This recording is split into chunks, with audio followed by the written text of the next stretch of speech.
Hello and welcome to C plus plus course. अस्सलाम वालेकुम। My self Mohammad Tajammul और आप देख रहे हैं लर्निंग पॉइंट चैनल। ये हमारा C plus plus course series का 89वां लेक्चर है और इस लेक्चर के अंदर हम बात करेंगे types of function, function declaration और फंक्शन की डेफिनेशन के बारे में कि फ़ंक्शन को डिफ़ाइन किस तरह करते हैं। मींस दैट इसकी डेफिनेशन हम इंग्लिश में जो करते हैं वो नहीं है। इससे मुराद है कि हम अगर सम का फंक्शन लिख रहे हैं तो वो किस तरह हम डिफ़ाइन करेंगे, उसके अंडर जो उसकी बॉडी किस तरह हम डिफ़ाइन करेंगे। डेफिनेशन से यहाँ ये मुराद है।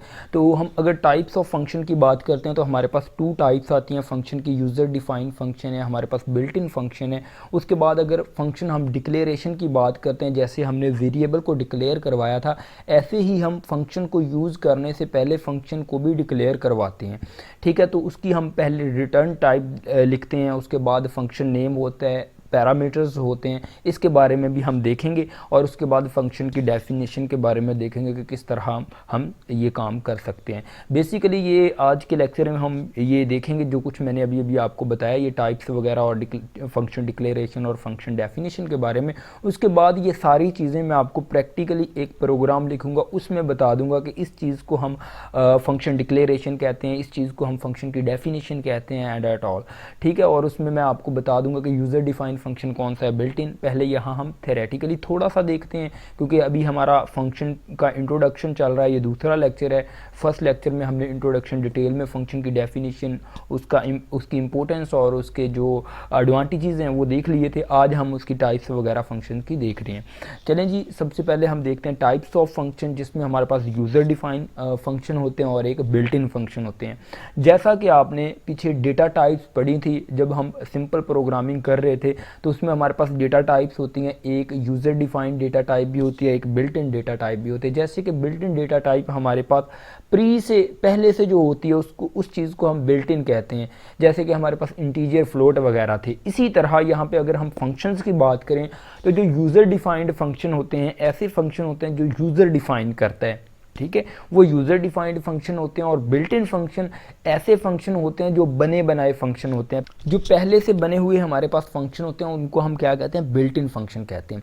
चलें जी, देखते हैं पहले डेफिनेशन को। User defined function, the function which are defined by user is called. User defined function, simple सी बात है, इसको डिफाइन करके मैं एक्चुअली प्रोग्राम के ज़रिए दिखाऊंगा, फिर आपको समझ आएगी। यहाँ पे ठीक है, जो यूज़र डिफाइन करता है उसको यूज़र डिफाइंड फंक्शन कहते हैं। It's all. उसके बाद अगर हम बिल्ट इन फंक्शन की बात करें, ऐसे फंक्शन होते हैं जो प्री डिफाइंड होते हैं। मीन्स दैट जो जब हमारा कंपाइलर, हमारे पहले से हमारे पास लाइब्रेरीज़ के अंदर जो हम इंक्लूड करते हैं, मीन्स दैट अगर मैथ डॉट एच की अगर हम बात करें तो उसके बिल्ट इन फंक्शन होते हैं। कुछ पावर का फंक्शन है या स्केयर का है, इस तरह के फंक्शंस बने हुए हैं जो वो बिल्ट इन फंक्शन है। वो हमने नहीं लिखे, वो बने बनाए, वो हेडर फाइल्स हैं, उनको हमें इंपोर्ट करना पड़ता है और उसके बाद हम फंक्शन को यूज़ कर सकते हैं। प्रिंट एफ फंक्शन है हमारा, सी इन, सी आउट, स्कैन एफ, इस तरह के ये सी और सी प्लस प्लस में काफ़ी ज़्यादा फंक्शन है, आपने फेस किए होंगे। ये सारे के सारे बिल्ट इन फंक्शन है। ठीक है, the function which are predefined और या not defined by user is called built in function. ये सिंपल सी डेफिनेशन है। होप सो कि आपको यूज़र डिफाइंड फंक्शन और बिल्ट इन फंक्शन की समझ आ गई होगी। ठीक है, अब हम आगे चलते हैं फंक्शन डिक्लेरेशन की तरफ। सिंपल ये हम थोड़ा सा सिंटैक्स को देखेंगे, इसके बाद फौरी मूव करेंगे प्रोग्राम की तरफ। हमारे पास जो फंक्शन डिक्लेरेशन होती है उसमें सबसे पहले ये हमारे पास रिटर्न टाइप होती है।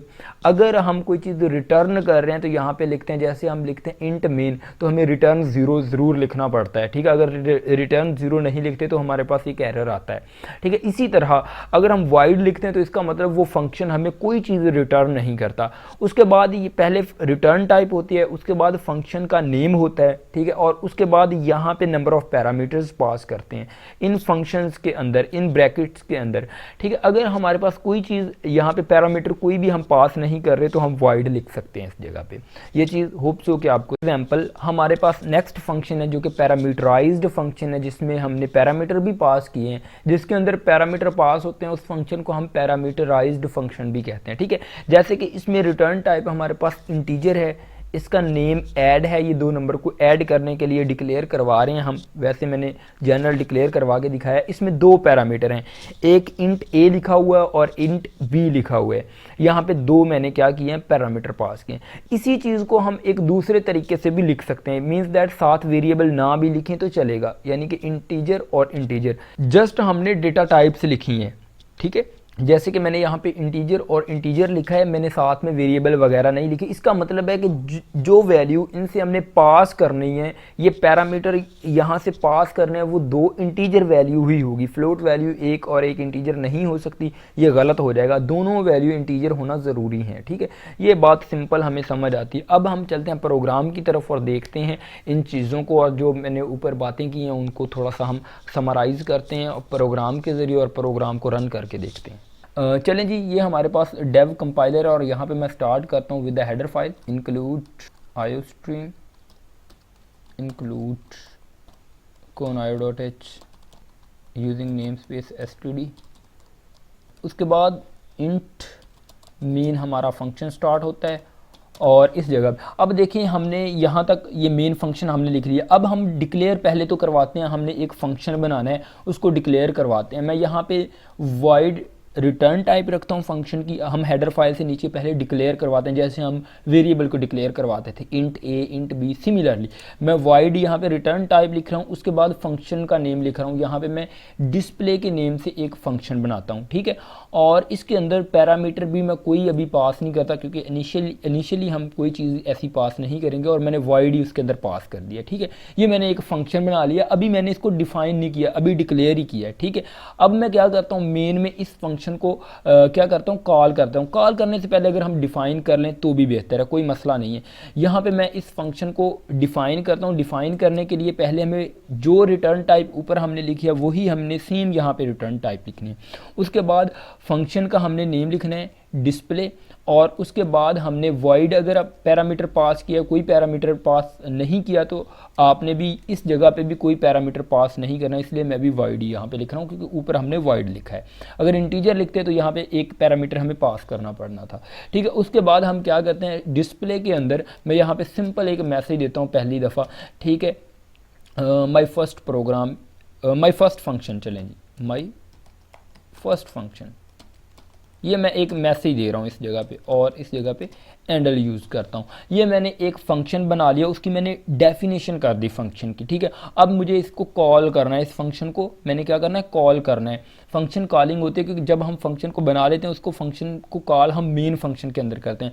तो सिंपल मैंने अगर इस फंक्शन को कॉल करना है तो मैं यहाँ पे डिस्प्ले लिखूँगा और उसके बाद फंक्शन की साइन लगाऊंगा, ये मेरा फंक्शन कॉल होगा। अगर अब मैं इस प्रोग्राम को रन करूँगा तो ये एक दफ़ा ये लिखा हुआ आएगा माई फर्स्ट फंक्शन, ठीक है। अगर मैं 2 दफ़ा कॉल करूंगा तो ये 2 दफ़ा फंक्शन कॉल होगा, मीन्स दैट जो भी इसके अंडर हमने लिखा होगा वो 2 दफ़ा प्रोग्राम की जितनी भी स्टेटमेंट्स होंगी, जितनी भी लाइंस होंगी वो चलेंगी, ठीक है। इसके अंदर मैं गेट ch लिखता हूँ और इस प्रोग्राम को आपको रन करके दिखाता हूँ कि किस तरह हमने इसमें वर्क किया। देखिए मैंने यहाँ पे पहली बात मैं दोबारा से समराइज़ करता हूँ। ये देखिए मैंने लिखा है डिस्प्ले, यहाँ पे फंक्शन को मैंने डिक्लेयर करवाया, void रिटर्न टाइप है, डिस्प्ले नेम है, और पैरामीटर के तौर पे मैं void पास कर रहा हूँ, ठीक है।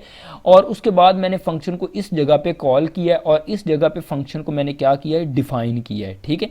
इस जगह पे मैंने क्या किया, डिफाइन किया, ये चीज़ आपने याद रखनी। और इस जगह पे मैंने फंक्शन को कॉल किया, ये चीज़ें आपने बार बार यूज़ करनी है, इन चीज़ों का आपको पता होना चाहिए, ठीक है। अब मैं इसको कंपाइलर रन करता हूँ और देखते हैं मेरे पास आउटपुट क्या आती है। मैं कोई भी डमी नेम देता हूँ और देखते हैं मेरे पास आउटपुट में क्या आता है। देखिए मेरे पास आउटपुट में आ रहा है माय फर्स्ट फंक्शन, क्योंकि मैंने एक दफ़ा कॉल किया, एक दफ़ा आउटपुट आ रही है।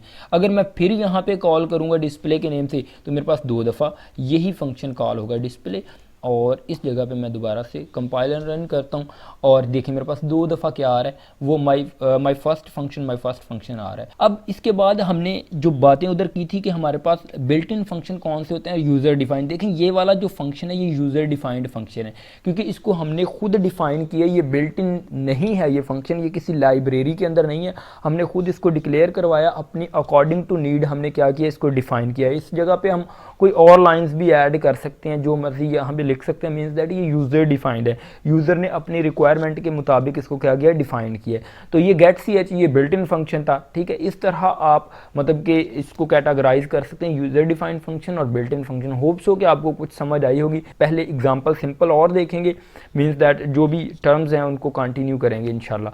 तो होप्स हो कि गाइस आपको ये लेक्चर अच्छा लगा होगा, कुछ समझ आई होगी बेसिक जो है। उसके बाद इंशाल्लाह आहिस्ता आहिस्ता हम एडवांस की तरफ चलेंगे। चलें गाइस, मिलते हैं नेक्स्ट वीडियो में। अल्लाह हाफिज़।